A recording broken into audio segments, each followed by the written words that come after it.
फिर भ्रष्टाचार के गंभीर आरोपों ने सनसनी फैला दी है। कानपुर में तैनाती के दौरान डीएसपी ऋषिकांत शुक्ला ने कथित तौर पर 100 करोड़ रुपए से अधिक की अवैध संपत्ति अर्जित की है।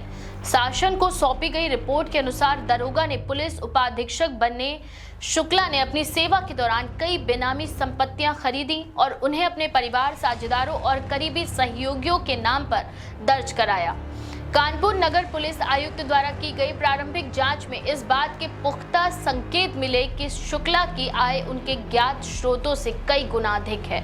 इस रिपोर्ट के आधार पर शासन ने एसआईटी गठित की है, जिसमें विस्तृत जांच के बाद लगभग 100 करोड़ रुपए की अवैध संपत्ति का खुलासा किया गया।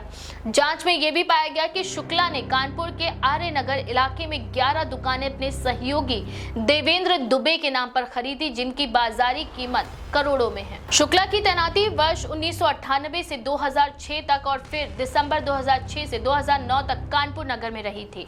इसी दौरान उनके खिलाफ कई शिकायतें दर्ज हुई, लेकिन कोई ठोस कार्यवाही नहीं की गई। सूत्रों का कहना है कि उन्होंने स्थानीय कारोबारियों और बिल्डरों से साझगांठ कर अवैध रूप से भूमि और वाणिज्यिक संपत्तियों पर कब्जा किया।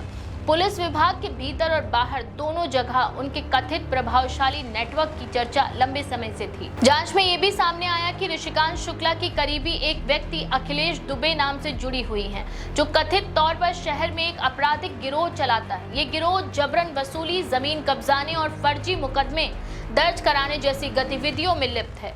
रिपोर्ट में उल्लेख है कि अखिलेश दुबे के कुछ पुलिस अधिकारियों, केडीए और अन्य सरकारी विभागों से गहरे संबंध हैं, जिनकी मदद से कई संपत्तियां बेनामी नामों पर खरीदी गई। एसआईटी ने जब इन संपत्तियों की वास्तविक कीमत का आकलन किया तो पाया गया कि 12 संपत्तियों की बाजारी कीमत लगभग 92 करोड़ रुपए है, जबकि 3 अन्य संपत्तियों के दस्तावेज अभी उपलब्ध नहीं हो सके।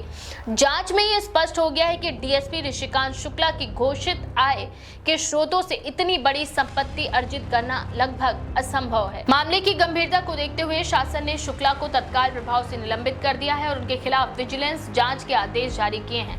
अपर पुलिस महानिदेशक की संतुति पर पुलिस महानिदेशक उत्तर प्रदेश ने इस कार्यवाही को मंजूरी दी है। विजिलेंस विभाग अब ये जांच करेगा कि इतनी बड़ी संपत्ति अर्जित करने के लिए शुक्ला ने किन किन माध्यमों और व्यक्तियों की सहायता ली। कानपुर पुलिस सूत्र बताते हैं कि जांच के दौरान कई ऐसी संपत्तियों का भी पता चला जो सीधे तौर पर शुक्ला के नाम पर नहीं, लेकिन उनके परिवार के नियंत्रण में है। इनमें फ्लैट, प्लॉट, दुकानें और कृषि भूमि के साथ साथ कई लग्जरी गाड़ियां भी शामिल हैं। इसके अलावा कुछ बैंक खातों में भारी लेन देन के संकेत मिले हैं, जिनकी जांच ईडी और आयकर विभाग से साझा की जा सकती है। स्थानीय सूत्रों का कहना है कि शुक्ला ने अपने प्रभाव और पद का इस्तेमाल करके न केवल संपत्तियां अर्जित की, बल्कि कई बार अपने खिलाफ दर्ज शिकायतों को दबाने के लिए अधिकारियों पर भी दबाव डाला।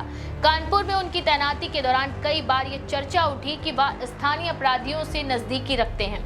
हालांकि तब कोई ठोस सबूत न होने के कारण विभागीय स्तर पर कार्यवाही नहीं हो सकी। अब जब एसआईटी रिपोर्ट के आधार पर विजिलेंस जांच शुरू हो चुकी है तो पुलिस महकमे के भीतर भी हलचल मच गई है। कई अधिकारियों का कहना है कि ये मामला पूरे विभाग की छवि पर बुरा असर डाल सकता है। शासन के निर्देश के बाद विजिलेंस की टीम ने शुक्ला और उनके परिवार से जुड़ी सभी संपत्तियों का विवरण मांगा है। साथ ही उनकी तैनाती के दौरान किए गए वित्तीय लेन देन की जांच भी शुरू हो चुकी है। अगर जांच में आरोप साबित होते हैं तो ऋषिकांत शुक्ला के खिलाफ भ्रष्टाचार निवारण अधिनियम के तहत कड़ी कार्रवाई की जा सकती है। अधिकारियों के अनुसार ये मामला आने वाले दिनों में यूपी पुलिस के लिए एक मिसाल बन सकता है, क्योंकि ये दिखाएगा कि कितनी पारदर्शिता और जवाबदेही से उच्च पदों पर बैठे अधिकारियों को जांच के दायरे में लाया जा सकता है। विजिलेंस जांच की प्रक्रिया लंबी हो सकती है, लेकिन प्रारंभिक संकेत ये बताते हैं कि शुक्ला ने अपने पूरे कार्यकाल में एक सुनियोजित नेटवर्क के जरिए संपत्ति अर्जित की। शासन ने साफ कर दिया है कि किसी भी अधिकारी को भ्रष्टाचार के मामले में बख्शा नहीं जाएगा। कानपुर से लेकर लखनऊ तक ये मामला अब चर्चा का केंद्र बन गया है, जहां आम लोगों से लेकर विभागीय अधिकारी तक ये देख रहे हैं कि आखिर इस भारी भरकम भ्रष्टाचार कांड का अंत किस तरह होगा। इस बारे में आपका क्या विचार है? अपनी राय कमेंट सेक्शन में जरूर लिखें। ऐसी और भी खबरों के लिए देखते रहें द पेज 19।